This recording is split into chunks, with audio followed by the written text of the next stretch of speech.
Pode ir? O que temos para hoje, Oliver? Comida!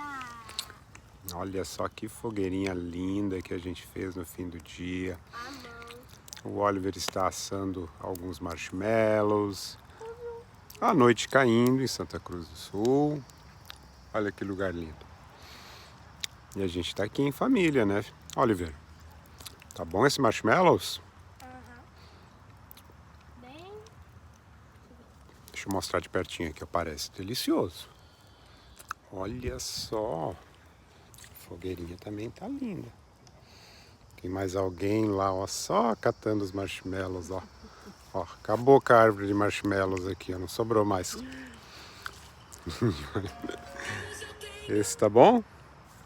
Tá no ponto? Tá na medida? Não precisa uma fogueira grande não, é só uma fogueirinha assim, ó, uns pauzinhos já dá pra achar, pra assar alguns marshmallows e curtir o nosso fim de tarde com um docinho. Tá começando o inverno, tem que vir seguido pra cá fazer fogueira pra se esquentar. Aproveitar, né, até que tá calorzinho assim, até que o tempo tá bom.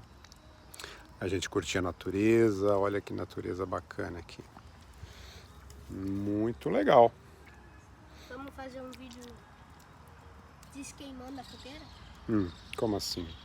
Desqueimando a fogueira. Ah, depois tem que apagar a fogueira, né? Não pode deixar a fogueira na natureza. Mas deixa ela mais um pouquinho aí, ela tá bonita, ó. Deixa ela terminar de queimar os pauzinhos que a gente colocou. Isso é a quarta fogueira de hoje. Antes a gente tinha feito 3.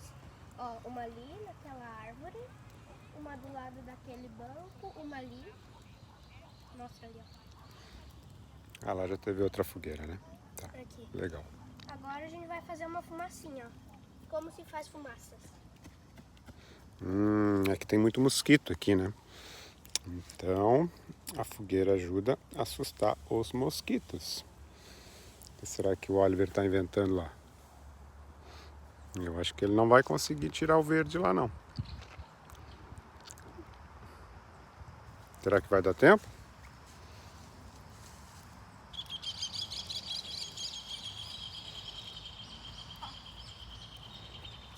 Lá vem ele. Ó a fumaça, ó. Ó, aqui daí é para assustar os mosquitinhos que vêm incomodar a gente.